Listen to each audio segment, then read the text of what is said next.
Testing. Mic check 1, 2, 3.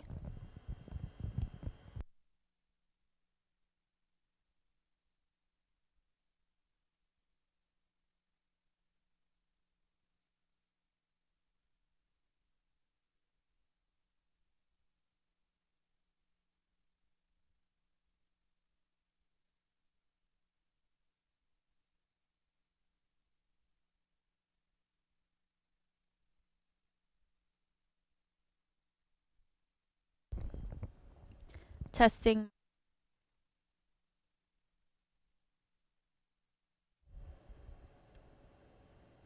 Testing mic 4.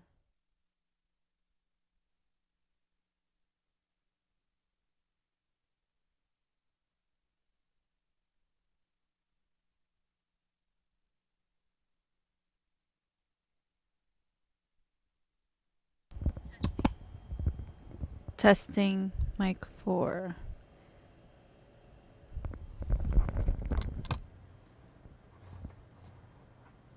Testing mic 1.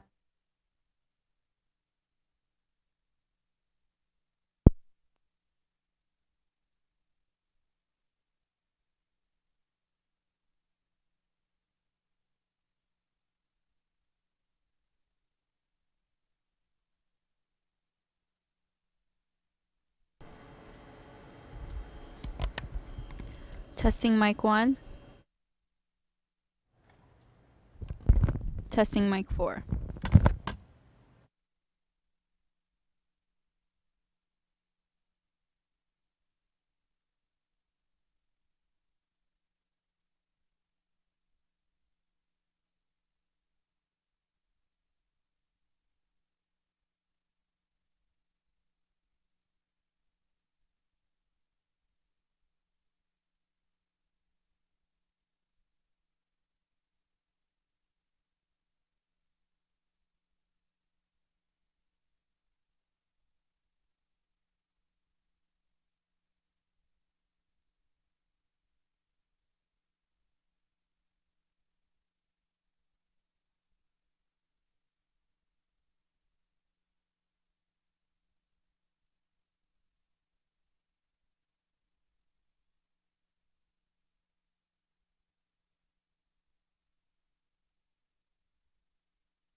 Say, yeah, I hope it's not We'll like just do it. Yeah, we'll like we just- do the.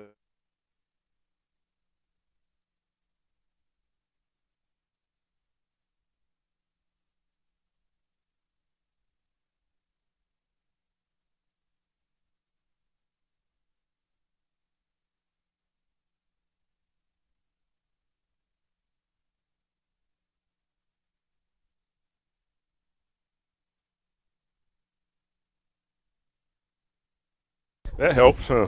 All right. Your mic should I just stick it on the, just clip it. Hey, what's up, Tommy? I'm just coming to say hi because I know you guys miss me. We do. You missed. We- and- you missed Yeah, the lunch. right. That, yeah, you lunches missed. out. Yeah, exactly. Exactly. Right. Buying Gatorade is ridiculous. Right. Right. No, right. Mommy didn't have dolphins this week. That's right. That's right. Scrounge on your own. Forage at Publix. Magical season. What's the last? Okay. Which means everyone on YouTube can hear what you're saying, whatever you say right now. All right. Thanks for telling us that. So there are 2 games out of the playoffs. Yeah. Yeah, because Everybody in the West Yeah, is everybody in the 7-1. West is Yep. Yeah. Correct. The light is kind of. Bald head. What was what's I the- didn't read your blog on the playoffs. I saw it and I didn't have time. That Is in the- 85% chance? What's that? well in the past 3 years, 85% of teams that had a 4-game or more win streak went to the I see. playoffs. Okay, I got you. Okay, so are you guys ready to go? Sure. All right, then I'll Yep. count down from Let's not prep too much here. Okay, and so we're always looking there, right? We're always looking there, or I mean, it's kind of up to you just guys. whatever. All right, I'll probably look at Dave most. the beginning, look at this. Okay. Like, For the smile. intro. There. Yeah, for the intro. I'm never going to be looking at that one, right? That's for the star of the show. Low standards. All right. But mostly engage in like each other. All right. Yeah, so I'll count down from 5 and then you can start off. All right. I sure wish I had a pen in my hand. Feel I don't feel inadequate, not just because of the pen. have Kathy throw you one. All right. Or David. Live in 5, 4, 3, 2. On this edition of X's and Omar, you don't have Omar. You got Chris Perkins and Dave Hyde. How about this, Dave? I mean, Omar is out lounging on the West Coast, and we have to come in here and work. What about X's and Nomar? That's exactly. We got to come up with a new name for this thing. Dave, look, the Dolphins, one of the NFL's hottest teams, right? The 4-game win streak. Last week's victory over San Diego, 31-24. Defense. 4 fourth-quarter interceptions, including Kiko Alonso's 60-yarder to clinch the game. Their first 4-game win streak, Dave, since 2008. You know what that year means to Dolphins fans. Do we talk playoffs? Why not? Isn't that part of the fun of being a sports fan? Right. For the first time in years, you can actually, in the middle of the season, say, you know what, there's a shot at the playoffs. Why is that an exclusionary topic? If Adam Gase doesn't want his players to talk about, that's one thing. Your fans talk about the Yeah. playoffs. You're 5 wins. Now you're 2 games back in the playoff chase. Right. So you need to stay this hot probably to the end. But sure, knock yourself out. Yeah, and you know what? I thought it was a sign of progress last year when Joe Philbin finally mentioned we want to win a championship, and Ryan said, "No, stop, Dave, stop. You can mention championship also. It's your goal. It's your ultimate goal. The playoffs are your goal. That's the first step in the process. I don't see a problem with mentioning we want to get to the playoffs, and ultimately we want to win championships. Is that bad voodoo? Well, you sink your okay, head. let's talk about why it was so strange with Joe Philbin. Yeah. It was so out of personality for Correct, him, right? correct. I mean, he never said anything, Yeah. and then all of a sudden before the season he's talking about a championship. It was- It's yeah, like, it was- Where did that come from? It was like when he went to see fake. Straight Outta Compton. It was, yes. Yes, it just wasn't genuine. It wasn't Joe now, Philbin. I would have thought Adam Gase, it isn't his personality to Right. just direct any topic. But he has said, yesterday in Carlsbad up there, 5-star resort, he said that he's never talked playoffs. He's never thought of them. He thinks resetting the clock on every Wednesday, and so that's his personality. That's what he's got to stick with. Yeah, 0-0. He sticks to that 0-0 every week, and we want to be 1-0 at the end of the week. That's coach talk. Let them talk. But fans, I agree. Yeah. But for fans and media, go crazy. I don't understand why it shouldn't be part of the fun, especially superstition, bad luck. You're going to hex it. For 10 years, the Dolphins have had bad luck because of fans talking about topics. Dave, 2013, right? They just need to beat the Jets or Buffalo, and people see you got your hopes up. They lost out. So those fans. All right, Dave, let's go to some Twitter questions here. This one comes from Tristram. How long does this win streak have to go before Adam Gase starts getting Coach of the Year buzz? I think he just got some. right. From Tristram. Yeah, let's put this in context. The Cowboys have won 8 in a row. Yeah. All right. The Chiefs have won 5 in a row. Right. The Giants have won 4 in a row. Right. So, okay, you want to put Adam Gase in the mix, that's fine. There's a lot of football left to play. And besides, who was the Coach of the Year last year? Ron Rivera. Okay, so 14-0 start. Yeah, 7-8-1 last year. And they're 3-6 this year. Yeah. So look, Adam Gase to me has changed everything on this team. Right. The conversation, the culture, and mostly what he's getting out of players. Right. Okay, you're discovering players are pretty good. Like Damian Williams, no touchdowns for 2 years. He's got 3 this year because he's been used differently. Yeah. So. If you want to say Adam Gase is having a great coaching year, I'm not arguing with you. Coach of the year, let's let it play out. And you know what? What was the number last year of first-year coaches who took their teams to the playoffs? I can't remember what it was, but it was a pretty impressive number. So, Adam Gase is kind of falling into that also, which, is not a long trend, admittedly. But, it's been done. So you can't jump the gun too much and say, Coach of the year. He's still got to get this team to the playoffs, to me, to get Coach of the Year. 9-7 would be great. And nationally, locally, you can see the things Adam Gase is doing: benching players, cutting players, changing the idea and philosophy of the team. You can see that locally, but for nationally, for them to see it, it's going to have to take a playoff.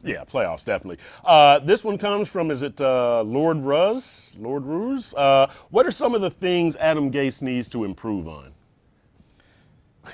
Personally, as a coach, well, first of all, the one thing he needs, because he is so offensive-minded, and this is no great surprise when you hire an offensive coordinator who's never been with the defense, is all he talks about is offense, and all he knows. And when you talk about, it's almost like in the media, we don't really ask him any questions about the defense anymore, because, you're going to wait to talk to Vance Joseph about that. Because now, the question is, does he really need to work on that, or is that smart of him to know this is who I am? I'm not going to try to be. I would think, though, 10 years from now, he'll have a more of a grasp on the defense and understanding what's wrong with it and all that. I think so. I think it's smart of him right now to let Vance Joseph take care of things. And we've seen all this tinkering coming to, well, it's equaled something. We don't know exactly what. The run defense in the last 6 quarters has been much improved. The pass defense, you've gotten, 6 interceptions in the last 6 quarters, 4 yesterday. But the tinkering, Dave, when you take guys such as Mario Williams and Julius Wormsley and Terrence Fede out, and you put in Leon Orr, and you give more playing time to Cam Wake and Andre Branch, the linebacker tinkering that's been forced with injuries to Jelani Jenkins and Koa Misi, but Donald Butler and Neville Hewitt are now in there in the base package. In the secondary, they had all these cornerbacks amassed, right? Chris Culliver and Ben Wickery and all of these guys, but it's kind of been any of them play? Benet Ben Wickery, they released him, Culliver, and it's been the same guys. So credit the coaches for knowing that we can count on Bobby McCain and Byron Maxwell and Tony Lippett. Now, that was kind of out of desperation. Xavier Howard should be in there, but at least they've seemed to figure some things out. I'll give Vance Joseph and the coaches credit for that. I don't know yet what they need to improve on it. I'll give Vance Joseph a lot of credit because I don't know how he's doing it with this personnel. Yeah. I really don't. He's got a good defensive line, couple stars on that. But you mentioned the secondary. How Phillip Rivers threw 4 interceptions in the fourth quarter. He had 7 all year. He throws 4 in the fourth quarter. Here's the guy who ranks 8th all-time in touchdown passes in NFL history. Yep. He must be had nightmares of that ending Yeah, because I know. he was throwing them to Directly to, guys who aren't having very good years had a very good fourth quarter. Yeah, and look, the interception to Lippett, taking nothing away from the Dolphins, the interception to Lippett in double coverage in the end zone, the last one to Kiko, I mean, it's un-Phillip Rivers-like. However, what I like about the Dolphins defense and what I thought they had to do is be a big play defense. Like you aren't going to be able to stop teams from rushing for 100 yards, but cause a fumble or get an interception on a 3rd and long. We see Cam Wake with 6 sacks in the last 4 games. Andre Branch and Ndamukong Suh pressuring the quarterback. They've allowed 2 100-yard rushing games in these last 4. But they've produced turnovers. You know, they've been able to make plays. So it helps offset it. You're probably not going to be a good defense, Dave, but you can be a playmaking defense. Boy, I don't know who they have in the second. They had guys in the secondary, and I shouldn't say this after they had 4 interceptions in a quarter, but I really don't trust that secondary. No, to make a lot of plays. it's a no-name secondary. This one is from Chuck S. At Lumpster19. You guys have been saying the culture is changing. What was the tipping point? Well, the tipping point had to be when they're 1-3, and Adam Gase starts making changes. Yes. You know, actually it was before the season, before the first game. He leaves Jay Ajayi at home. That sends a statement: you're going to sulk. You're not going to practice hard. You're not going to take things seriously. There are standards here, and that got people's attention. Then when you bench Mario Williams, a guy you just spent $8 million on. He was a former number 1 pick. He's been in the league. You know, there's a guy with pedigree, but you're saying he's not good enough. You're not doing what we want. That gets people's attention. You start cutting offensive linemen. Right. Draft picks. That you want to say, and to me, Adam Gase gets all the credit for doing things veteran coaches refuse to do. Right. Even though, you know, looking back, they say maybe I should have done this to this player or this. He did them in the middle of a season, in the middle of a losing streak. Right. He could have lost the team right there when he's cutting players and benching veterans. Instead, it brought everybody together. Yeah, I agree. That to me was kind of that line where you said, this is something different here. And the players, you know, they seem to be responding to it. Nobody is really complaining about Adam Gase and his methods. Now, a 4-game win streak makes everything more palatable. But hey, I agree. I give credit to Adam Gase. You chopped those players. You benched Mario Williams. You made Byron Maxwell. He made the necessary changes, and whether that led directly to victories, it got the players' attention. Do you think those players who were benched were happy with Adam Gase?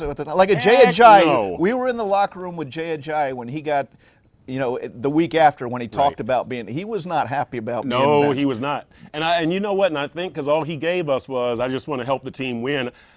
One of my theories is he didn't agree with the benching at the time. He didn't agree with the benching when he was talking to us, and he didn't agree with being left home, and he didn't want to speak about it. So he just said, "I'm going to stick to this." And script. you talked to the coaches, and he had an uptick in paying attention in meetings and practice intensity and everything. And you know, you think of discoveries of the season. Jay Ajayi is a discovery. Man, incredible, incredible. All right, Dave, well, let's move on here. We're going to talk about some defense here. The Dolphins' defense. Now, they've had their struggles this season. They entered the San Diego game 30th against the run, 136.1 yards per game. But they continue to produce on third downs, right? 3 weeks ago, they were number 1 in third down efficiency. They're down to number 2 right now. But that's improvement. The secondary, look, they're 10th when it comes to opposing passer rating, 86.3. We saw the interceptions last week. To who or what do you credit that defensive improvement? Oh, you mentioned Vance Joseph, to me, gets number 1 credit. And beyond that, Cam Wake at 34 is having a great season.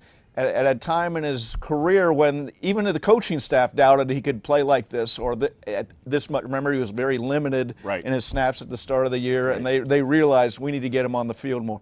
Ndamukong Suh is having an incredible year. Yes. People say, well, is he worth that money or not? All I know, he's the most impactful player. He's getting double teamed every time. That frees up Wake on one side, Andre Branch on the other to make plays. What they do really well, and it's it's interesting to watch. They know what they can do well. Right. Okay. They know. Look, we can get to the quarterback quickly. We don't have great cover guys in the back. And you look at how Kiko Alonso made that interception to win the game in San Diego. They had a defense called where they know they're going to get quick pressure on the quarterback. And at the last second, Alonso moved.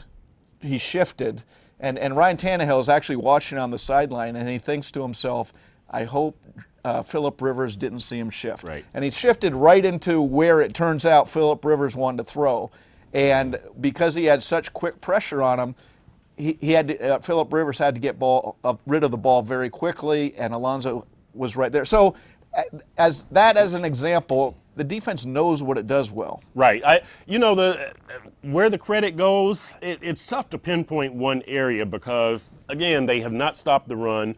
They have started to produce turnovers, but we don't know whether that's going to be just a spike or a trend for the rest of the season. I just say that they've just started to make some timely plays, and pretty much that's as far as I can take it. They also lost Rashad Jones. They lost probably their best all-around weapon. They could move him around the field, do a lot of things. Right. And how they've recovered from that, to me, I'm kind of confused at how this defense is playing so well. Well, that's one of the things that I'm not sure what we've seen what it means. You know what I'm saying? Rashad has missed, 3 games, right? And so they're still allowing teams to rush for over 100 yards, or they still have, but their run defense is better. They are getting teams into 3rd and long, which plays into the defense's, let's unleash our ferocious pass rush on the quarterback. But I don't know how much of any of this is for they real. got beat by Jacoby Brissett. Right. They should have lost to Cleveland's 3rd-string quarterback, Cody Nessler. Okay, and yet in this past month, they've beaten Ben Roethlisberger and Phillip Rivers. Right. To me, and now the weird thing about this schedule, other than Tom Brady, the remaining games, they don't play a quarterback rated in the top 20 the rest of the way. Yeah. So they have a chance. You're saying there's a chance? Yes, they have a chance. They have a chance for the playoffs. All right, but don't buy into that quarterback thing again, Dave. Come on. You did that at the start of last year. I did. Yeah. That's a little theory of mine. All right. Let's go to some questions. This one from Miami boy Dre. Was this defensive performance legit, or was it just an off day for a Hall of Fame quarterback like Phillip Rivers? I think it was an off day for Phillip Rivers. Okay, let's start there. Right. He's never thrown 4 interceptions in a quarter, and some of those you could tell he's down his top 2 receivers. Right. He's not on the same page with the guys he's thrown with. Right. So start there. At the same time, I'm not going to take anything from the Dolphins either because they won the game. San Diego's offense was averaging 30 points, 4th highest in the league. 29.8 actually, and they scored 6 below that. I mean, that you got to give the defense credit for that. Look, and the defense did limit Melvin Gordon, 19 carries for 70 yards. He came in number 3 in the NFL, 786 yards. So that's good. And look, the Phillip Rivers interceptions, those were also a function of situation and pass rush. So, good point. We do have to give credit. And look, they made the plays, too. We've seen guys drop interceptions in the past, Dave. So let's credit these guys. But how real it is, I'm waiting to see. You're not Dave. buying in. You're not buying not the yet. defense. Not yet. If they can continue Because making plays, yes. You're But as a seeing steady defense, no. we're seeing the same thing. Cornerbacks haven't had good games until the 4th quarter. They hadn't. Right. They were getting torched by Phillip Rivers were. until the 4th quarter. And how do they replace Rashad Jones? And they have so many holes. And Vance Colomisi. Joseph's doing magic to me. Yeah, he is. And the players are doing well, too. Donald Butler and Issa Abdul-Qaddus and Neville Hewitt, Byron Maxwell, Tony Lippett. Players are doing well, but now they this get a is rookie lasting. quarterback, Jared Goff. Yeah. The pass rush is going to eat him up, isn't it? You would think. You would think. Here's a question from James Andretti. Is there any cornerback alternative to Bobby McCain for the nickel spot? If there was, you would have seen it by now. Well, I Trust mean, me. you could slide Michael Thomas down there, but now you're taking away from the safety. Right. Yeah. What they do now is Bakari Rambo comes in at safety in the nickel package, but Bobby McCain is going to struggle. I'll say this. I think Bobby McCain is a better athlete than he is nickel cornerback right now. So he has to kind of grow into that role. Tony Lippett has to grow into his role. But Bobby McCain, I think, has better potential to make plays than Michael Thomas. Michael Thomas is your guy. He's not going to blow it. He's not going to be out of position or miss the tackle for the most part. Bobby McCain is the guy that, he might blow it, but he also might get you a, 80-yard interception return for a touchdown. All I know is when Phillip Rivers came to the line for 3 quarters, he was finding Bobby McCain or Tony Lippett, and he was throwing at him a lot, and he was successful a lot. Yeah, And Bobby had that PI pass interference in the end zone where he slipped and caught the. He had caught the 2 receivers. pass interference. There were 7 penalties by the secondary, holding or pass interference, and that's your fear. Now, like I said, the good thing, they only played Tom Brady as he's the number 1 rated quarterback. The next highly rated quarterback is number 20, Tyrod Taylor, the rest of the way. They don't play many passers. No. Of course, last week San Diego was probably like, if we stop Ajayi, we get to Tannehill. Tannehill has the 130.6 There are going to rating. be some Tannehill questions because I'm sure that right. this has been a hot topic for the last. He's a proven. Omar, that's been a hot topic. I'm sure. Right. Now, Tannehill's a proven quantity by now, right? we're gonna get to you next, Omar, on one of those questions. Here's one from Javier Sevilla. Who's the player that has improved the most on offense and defense? Was it expected? Well, the best player on offense to make a leap is Jay Ajayi. Yes, I mean, clearly. no question. Just look what the Dolphins did at the end of preseason. In training camp, they brought in Arian Foster, who never played until the final game of preseason. He got a few carries, and then he was made starter. That tells you what they thought of Jay Ajayi. Right. They didn't think he was ready, much less to start, much less have this incredible season. So it's clearly Jay Ajayi on offense. On defense, defense is tough. You can't give it to Cam Wake, even though he did go out with the comeback player of the year. Yeah, but he's more of a comeback. Not a surprise. Right, not a surprise. I might have to go with Andre Branch, maybe. Same here. He was my pick. Andre 3.5 Branch would sacks. be my pick. Yeah, and since Mario had been benched or had his playing time reduced, whatever you want to say, and Jason Andre Jones shot up. And Jason Jones working there too. Bench. So Branch has a more prominent role, and he's made some impactful plays. Yeah. So and now we get this one question from @Omar Kelly. It says, Chris, are you finally going to admit your ridiculous snap count restrictions for Cameron Wake were a mistake? After all, Adam Gase has admitted it was. Heck no, not a mistake. What, are you kidding me? This guy is 34. Who's this Omar Kelly guy? I don't even know. It's probably some Californian. I mean, come on. It's ridiculous. You had to watch Cam Wake early, right? I mean, nobody knew that Cam Wake was going to be this effective against the run. He hadn't been in the past, but he is one of your best players on defense. If not for Rashad Jones and Ndamukong Suh, he is probably your best player on defense. But I still agree with the snap count. He's on a 40 snap count right now. I was going to say, from what I've heard, they're not giving him unlimited snap counts. They still have him on a snap count. It just isn't. It's been stretched out from what it was earlier in the year. Yeah, this Omar Kelly. Well, I don't know. He doesn't know what the heck he's listen talking to what about. Adam Gase says before he misquotes him. Right. Exactly. All right, Dave. Let's move on here.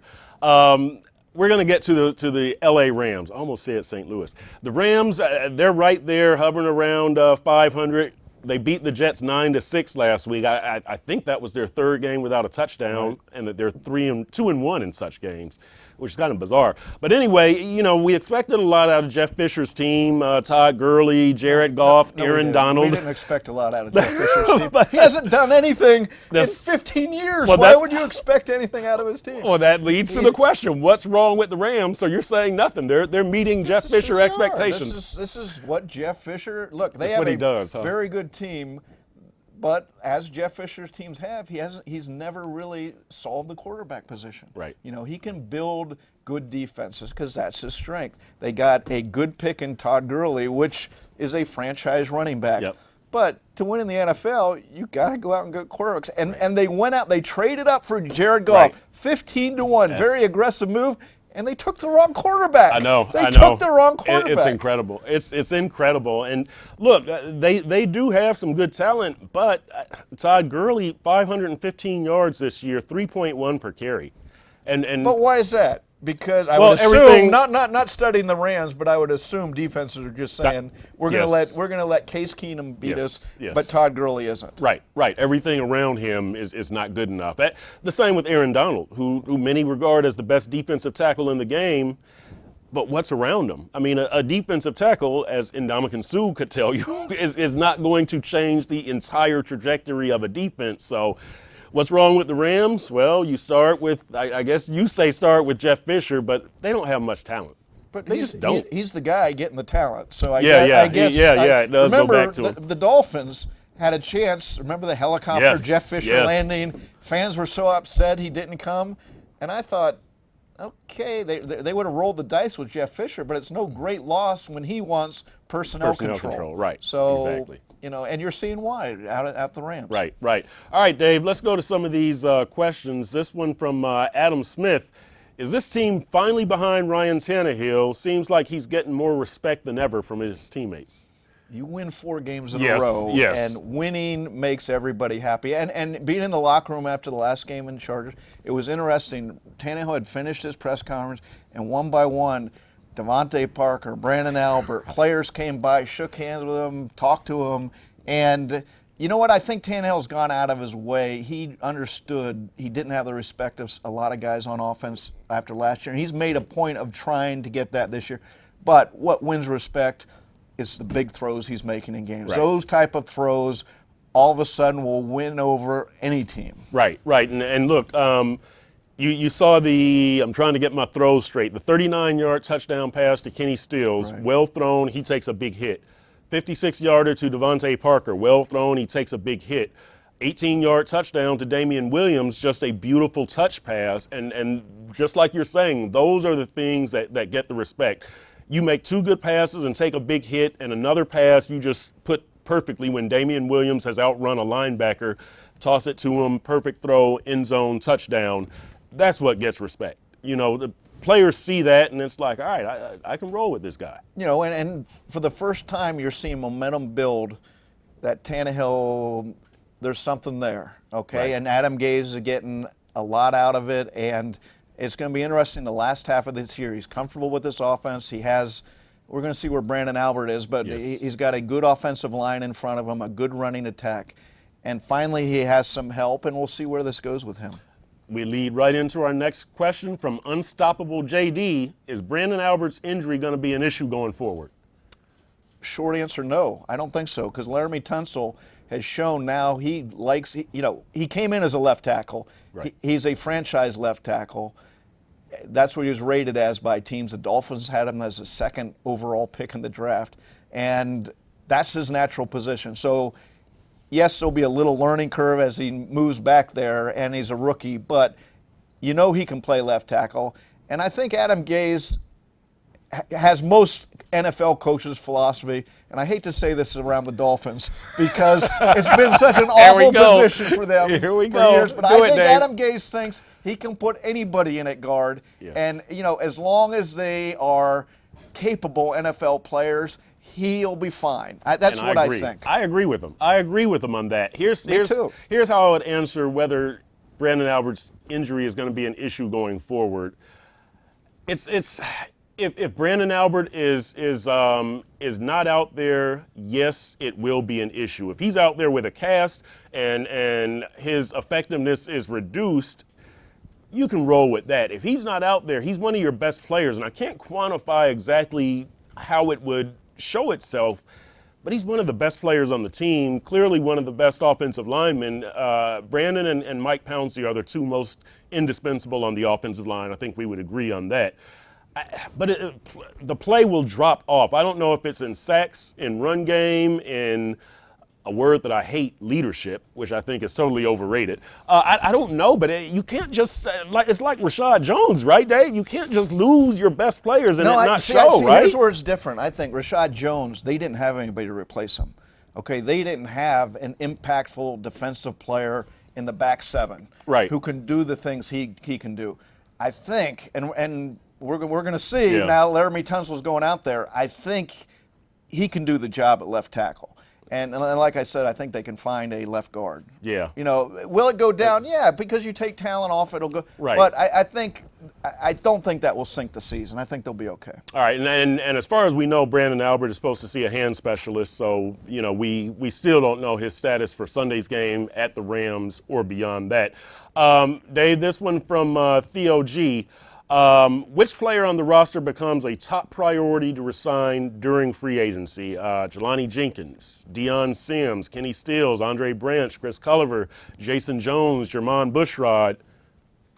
I don't know. We come up with any of them as far as Well, wait a minute. Well, if we could go a year ahead, it's Jarvis Landry, right? Well, yeah, but he's not but on that's the list, not- right? yeah. Okay. We And can the go a guys year on the ahead. list, you know, Andre Branch is an interesting signing. Depending on the money, of course, we're talking, but he's Right. in because you've seen he is productive in this defense. Right. And with another year with this team, that would help him. Kenny Stills, you want him back because, Yes. again, you've seen he's kind of having a breakthrough year in his Dolphin time. Okay, but the other guys.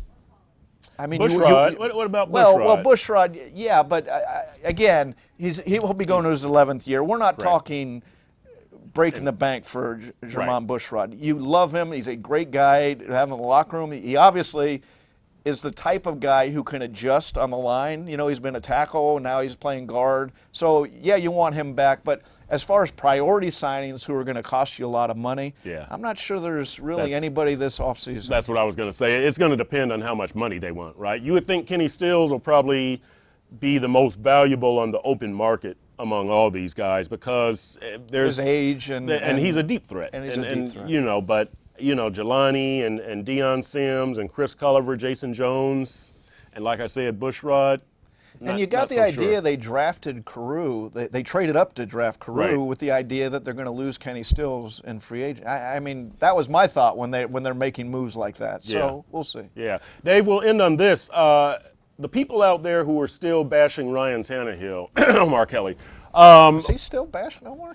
Omar's No, he's kind of starting to come around, but he's still, Omar has been slow. What would you say to those people? What Ryan Tannehill's role moving forward, the rest of this season needs to be what? It needs to be what they week to week what the team needs to do, and you've seen it the last few weeks. When the running game was as strong as it was. He wasn't asked to carry the team. Right. All right. But you saw on Sunday, San Diego was playing the run very heavily. Sometimes one play they had 10 guys in the box. Yep. You know, Adam Gase says very hard defense to read in that regard.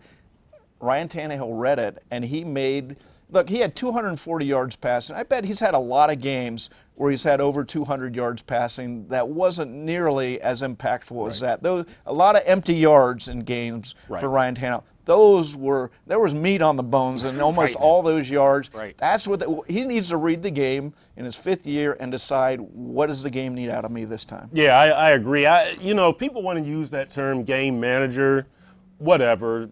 Alex Smith and Andy Dalton have gone to the playoffs that way. You need timely plays out of Tannehill. You don't need him to shoulder the entire load. And then when you have a situation like last week where the run game is kind of stuck, get Tannehill to make some plays for you, get things going again. Look, we talk about the run game and what it does for you. It wasn't the big yardage producer last week that it had been the previous 3 weeks. Having said that, they did rush for 106 yards. Ajayi had a 40-yard run and a 21-yard run that both led to Damian Williams touchdowns. And in between, Tannehill made those timely throws. So you got enough out of the running game, and to top it off, you had Ryan Tannehill in the pass game. I think that's what you need from Tannehill going forward. So that's it for this edition of X's and Omar. Omar and Matt Lincoln will be back next week. That's Dave Hyde. I'm Chris Perkins. You're watching SunSentinel.com.